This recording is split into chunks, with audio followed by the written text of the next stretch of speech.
Cadmeres, Ribeirão Preto é uma cidade rica, uma cidade importante do estado de São Paulo. É uma cidade que tem uma história importante. Sim. E essa história tem se perdido com o tempo, né? Pois é. Ribeirão poderia ser uma cidade com potencial turístico enorme, né? Poderia estar aqui recebendo gente do Brasil inteiro. Se tivesse, por exemplo, conservado a memória do café, que ainda existe, mas muita coisa foi destruída e muita coisa está abandonada. Você sabe que tem uma página do Facebook que chama Fotógrafos de Ribeirão. Ah, eu participo lá. Eu vejo que você coloca coisa lá também. Então, tem algumas imagens, principalmente assim, de casarões antigos e tal, que você fala assim, poxa, não é possível que Ribeirão Preto Tem isso, aqui, né? É, você nem pensa que é Ribeirão. É impressionante. Muito legal aquela página. E aí, nessa matéria que a gente está colocando aqui, Ricardo, a gente está falando um pouco assim da tristeza que dá de ver alguns locais aqui de Ribeirão Preto que poderia, sem muito esforço, ser um lugar de atração turística, de visitação para o próprio Ribeirão Pretano, que estão completamente abandonadas, né? Nós falamos semana passada dos museus. Sim. Que isso aí todo mundo já sabe, não podemos repetir, Sim. não precisa repetir. Uhum. Mas dos casarões, de igrejas, né? E até os locais pitorescos de Ribeirão, né? A gente tem tentado fazer um esforço, a gente vai retomar isso. Eu fiz 2 vídeos, né? O último foi na praça, ali no Jardim Paulistano. A gente vai retomar, a gente vai gravar em alguns locais, né? Podia ter um projeto articulado, né? Articulado, assim, para as pessoas entenderem o que é estar no Ipiranga, por exemplo, na estação Barracão, que hoje está meio que abandonado, você vai lá. A gente vai gravar lá também abandonado. O Lar Santana, na Vila Tibério, que é um local de memória nacional, né? A gente conversou com o Braga aquela vez que a gente fez uma entrevista com ele na praça, ele falou, ali é um local de memória nacional da época da ditadura, né? E um tema inclusive atual, né? Tô falando de ditadura, né? A gente está às portas e pode acontecer outra. Outros locais, né?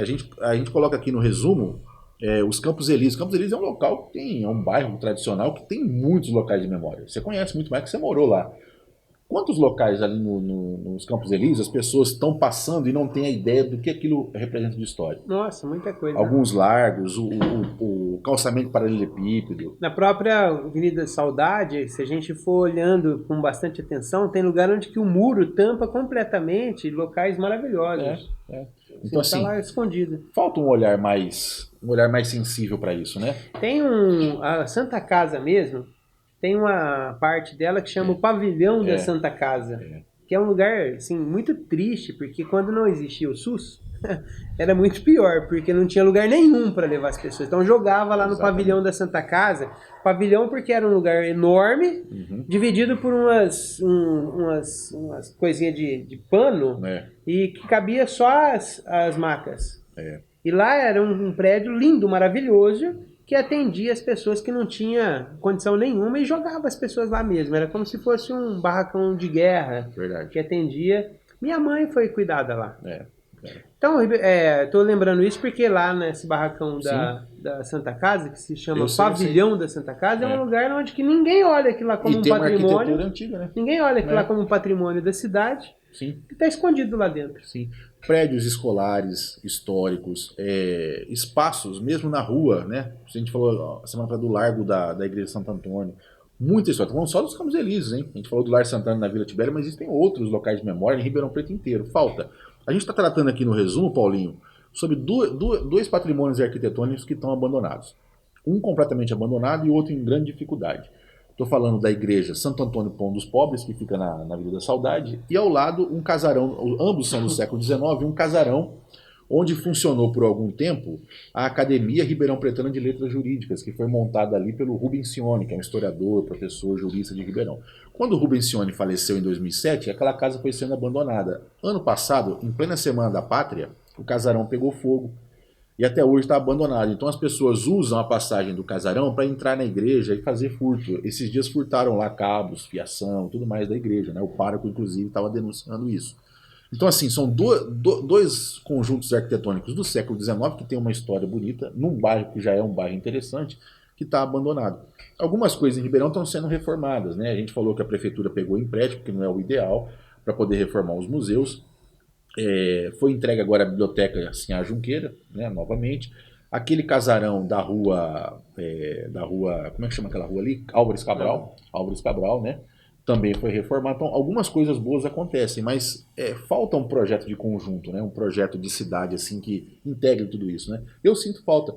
vários locais de Ribeirão Preto são interessantes para atrair turista, para poder gerar trabalho e renda para as pessoas do bairro, que podem, através disso, ganhar o seu sustento, né? Então, assim, falta, né? Tem muita gente que luta por isso, muitos conselheiros que lutam por isso, mas é uma luta muito árdua, né? Porque não tem apoio do poder público, né? Tem muita dificuldade, né? Mas é uma coisa que Ribeirão Preto podia mudar a sua cara. Aquela questão do projeto de cidade mais humano, mais coletivo, faz e parte. de identificação, né, com a sua cidade. Tem tudo a ver, Eu me lembro muito bem na Avenida Saudade também, que tinha um mercadão municipal lá. Hoje eu não sei o que virou aquilo lá, não dá para identificar o que era, mas uma época virou Banco Nacional e tal. Você lembra? Começava na Avenida Saudade, saía na Rua São Paulo. Uhum. Era um mercadão muito importante, muito legal, que guardou bastante história, memória da gente. Até, você falou dos Campos Elíseos. Não é um patrimônio material, mas, por exemplo, o Campos Elíseos tinha várias feiras livres. Sim, exatamente. Que é um patrimônio da cidade também. E que tem acabado a cada dia. Cada dia que você vai, por exemplo, na feira de domingo da Major Rubens Vaz, no Campos Elíseos, ela está menor, está mais feia, ela não está uma feira que é uma feira agradável, que traria gente de outros lugares, até para passear lá na feira. Então a cidade vai se descuidando daquilo que dá identidade para as pessoas.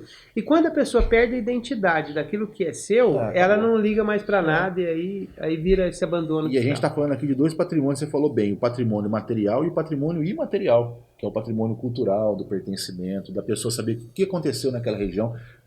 Se tivesse realmente... podemos falar, por exemplo, do Santa Cruz José Jacques, que é um bairro histórico.